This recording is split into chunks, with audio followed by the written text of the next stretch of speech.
And we were starting with the ball in the second half, and I believed in our players, and I believed in what we had planned to get the ball in, and I believed in how we were playing. And so I just voiced my opinion to coach, and we just kind of talked through it. The timeout obviously gave us the opportunity to kind of rethink it, and turned out to be a good decision because our guys went and executed and did what they were supposed to do. What can that do for you guys as an offense? I mean, that's a position you guys had struggled in recently. To have the confidence in you and Brett to go for it and succeed, what can ramifications can that have confidence? Well, I think it should have a lot. It should have a lot of ramifications in a strong way for our team. And you know, we got put in the situation the week before and came up short, and really, you know, honestly, to a large degree, felt really good about the call and felt good about what we were about to do, and we just didn't quite get it done. And to go and to plan and practice with your coaches and to say, hey, here's what we're going to do, and here's how we believe we're going to punch the ball in a critical moment in the goal line. We felt like getting in being in the sidecar, had the Luke's, opportunity to move and run, keep the balls is to our advantage, and and we executed the call perfectly, and rolled them off the ball and punched it in, and it was huge for the outcome of the game. What was different just overall in the game with your run game execution, and what does that do for you as an offense and as a play caller when your run game is effective? Well, yeah, I mean it makes life better. It makes it flow better. You know, when you're falling forward, and you're running the ball with some effectiveness, which we were. Had very few. I can't remember off the top of my head, but had very few lost yardage runs. Most of the things were moving forward, which was a testament to our line covering them up, pretty well, and then our backs falling forward. And so, when you can run the ball and rely on getting 3 and 4 yards on early downs, when you want to hand the ball off, it makes things a lot easier. I thought, obviously, from a confidence standpoint, I mean, that was probably the best that we've run the ball, from a consistent basis, and something certainly to build off of. You mentioned maybe you're going to get the ball back in the second half. What can a successful kind of double dip there do for a team? Well, I mean, obviously any Big Ten game, and those possessions are so, and just in football in general, the possessions are so vital, and to be able to score touchdowns on back-to-back possessions, obviously was a huge. I mean, I don't know what the percentages are. Coach makes a big deal of it, and we do in our organization. But I would say when you double dip with 2 touchdowns in football, your percentages of winning the game are probably through the roof, to be my guess. And I know they are. I just don't know what those numbers are, but it's a really strong indicator you're going to win the game. If you can score right before halftime and then turn around and have 14 points put on the board for the other team touches the ball, it's a big deal. What are some unique challenges against the Wisconsin defense this week? I mean, they got really good players, and they have a really good scheme. They're like most of our Big Ten foes, are. They believe in what they do defensively, even though it's a new coaching staff and a new scheme. There's a lot of carryover from what they've done previous years in the personnel. They brought some new faces in as well, but they're a big, stout, strong defense that's playing very well. So there's a lot of challenges. Brett has talked about, like, last year you guys lost a lot of voices in the locker room, but it would seem like Casey Washington's the guy who's finding his voice or has found it. I guess, what have you observed just from his ability in that regard? Casey has really grown in that role for us, and it's been really impressive to watch. And our team really respects him. And then it even, obviously, it just cements it when he shows up the way he shows up. And we've got tons of faith in Casey. I think him and Luke have a great connection and rapport. I think Luke's got that with all 3 of those guys, that he feels comfortable with. But what he did in the game, what he did leading up to the game, and just the way he approached the week, the way he led our players, and then for him to make those 2 critical plays, the end to half, and without the end to half and end the game plays that he made, winning a one-on-one ball, the outcome could have been completely different. And for him it's really fun. It's really rewarding. I know for him, I know he wants to get in the end zone, and that's going to come. But just for him to lead and to have the intensity he had during the week, and for him to be that guy on Saturday, man, I think it just really solidified the way our team looks at him and as a leader and somebody they really respect.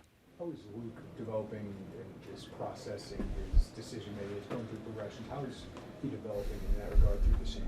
Well, I think slowly and surely, steadily. You know, I mean, I tell you, obviously one thing that sticks out to me about him is the situation doesn't ever seem to be too big for him. He's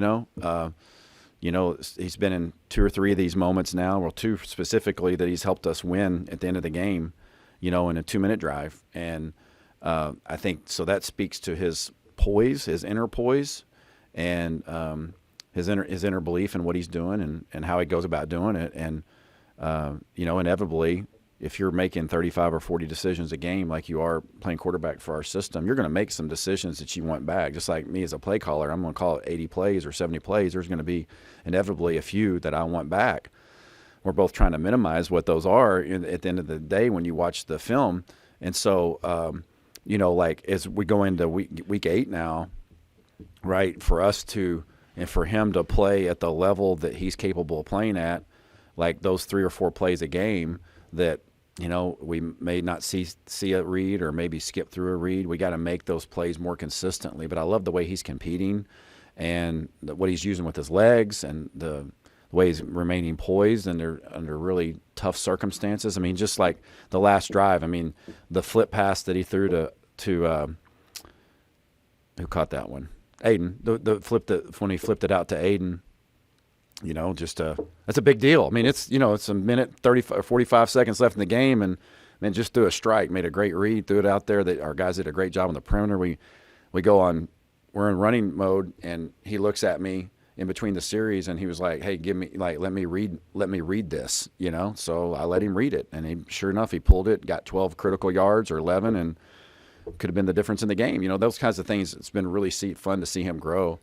Because he knows what he wants, and this is a really long answer to a short question. I'm sorry, and I have a tendency to do that sometimes. But he's on the verge of becoming really good, and those are the things that we've got to get tidied up. Is just like those few plays a game where it's like we got to make sure we're 100% on those reads and those movement keys. It seems like in the run game, you kind of simplified things a little bit up front. Now with the pass pro, is that something? Pass pro schemes, is that something that you would look at and make an adjustment?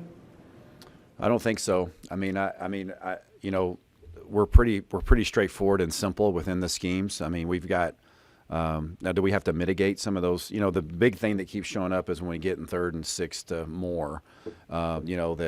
But even in the course of the game the other day, we had 3 different protection schemes in those situations. It wasn't just relying on one scheme. We got maximum protection, we got double chips, we've got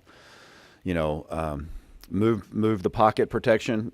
So I think our menu is what our menu is. We just got to continue to get better at it and continue to got to make sure that we're staying away from those obvious passing situations because we've just not been great in those, obviously. And so. But yeah, as far as the manipulation of we did simplify the run scheme, but it was within the confines of what we already do and how we do it. Just like the protection, we've already kind of manipulated some of those during the course of the year and tweaked them a little bit more. Always looking to see what we can do to put our guys in the best position. But I think the protection schemes are kind of what the protection schemes are right now. We've got to get better within those. On the fourth down at the end of the first half, how often during the week are you guys talking about that kind of situation, and how's that whole conversation going? Sure. Well, Coach does a great job of making us really think forward on those types of situations. I mean, situational football is something that we hang our hat on here, talk about it a lot, and as coaches, we put a lot of time into having some forward thinking about what those situations are. Then on Friday night, the coordinators meet with Coach and we go through those scenarios. What could happen? What's going to be your 4th and 1 call? What are you going to do here if it's the end of game and it's 3rd and 15? Coach really makes you think about things that are unique to the game that only matter when they matter. And so when we got down in that situation, we had already vetted, what we wanted to call, what we believed in. We had a run call. We had a check run. We had 2 different runs in the call. And they gave us a look to check the other run, and we checked it at the line. I don't know if you guys noticed that or not, but it was a check, and we just stayed with what we believed in and executed it. And that's what football teams do that win games, and we did that.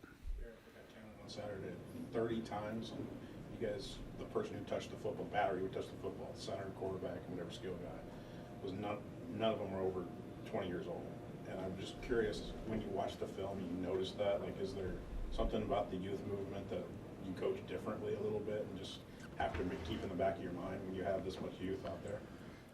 You know, this point in the season, I mean, I think we kind of talked about that last week a little bit. I think I don't really necessarily see it through that lens, you know, because I felt like our guys were prepared to go play the game plan, no matter what, you know, what experience level they were. And I think that showed. I think Thad had those young backs really prepared, and that showed during the game. I mean, the protection, Aiden Loffrey on the first touchdown pass, tracking the backer and protecting, Caden running a check down on all go and the 2-minute drive and making 10 yards, a subtle play that not many people pay attention to, but that was an awesome release by him and check down. Like, it was a veteran. They played like veterans to a large degree, and I felt that in practice and their preparation. Now, when you step back and look at it from your question, your perspective, it's pretty impressive for them to do what they did, you know. But you're talking about the battery with Kreutz and with Luke and, you know, with those young guys, and that's, you know, whether you're young or old, it's this time of year, you're not new anymore. You know, you're going into week 8.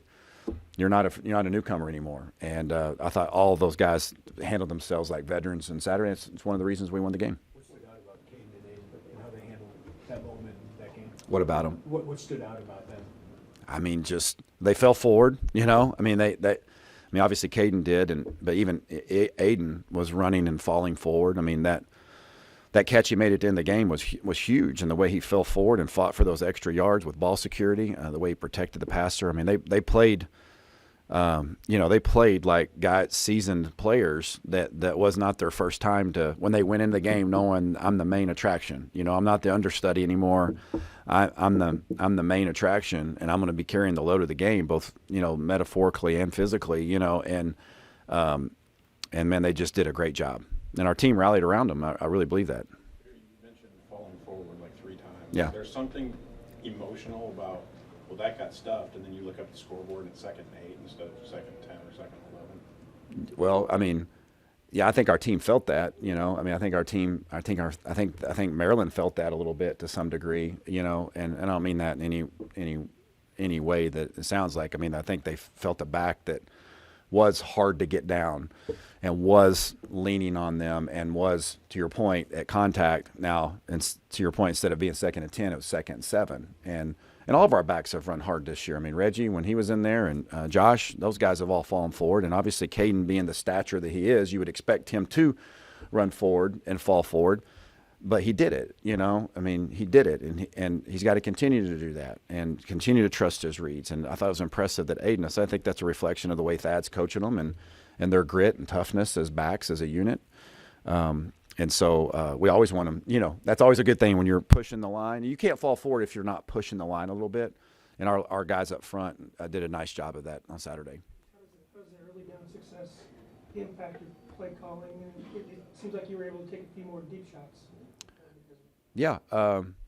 Yeah, I mean, we want to be balanced, and I think we fell into a really good balance the other day during the course of the game because I had confidence in the way the game was unfolding and both what I was going to run, you know, quick pass or take a shot or early down run. I felt like our guys really understood the plan and had executed during practice, and that showed up during the game. That we weren't perfect. I mean, we had some, you know, those guys are on scholarship too and got good coaches and they made good plays and adjustments, but I could tell our guys were very in tune with what we were doing and very comfortable. So, and I think that helped me get in my flow better. And I think that all made for a better performance.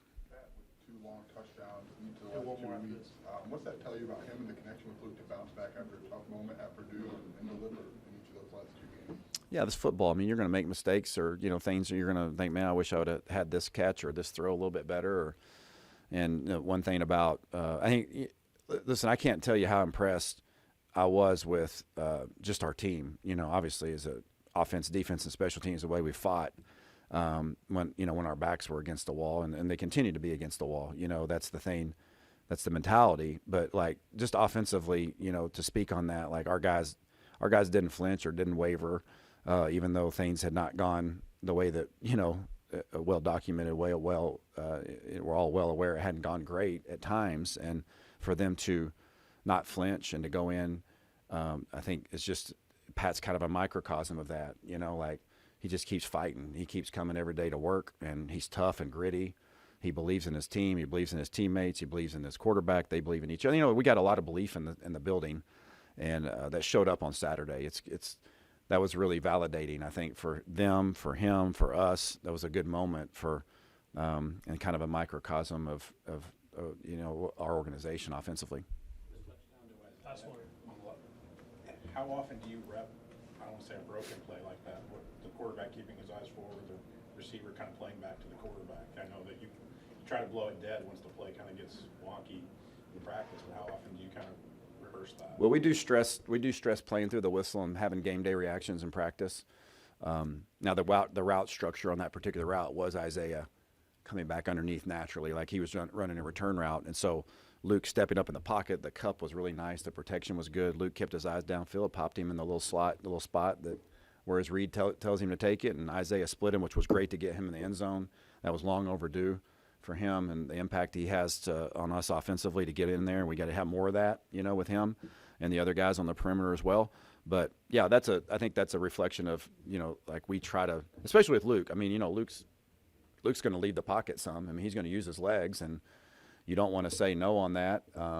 And sometimes he shouldn't leave, but then other times he leaves and he gets a 26-yard gain, you know. And so our receivers have learned to, I think, play and anticipate when he's in practice or in game. You know, like you got to be ready to react to some scramble rules, and we've made a fair amount of plays doing that this year, and that was a critical one, obviously, on third down there.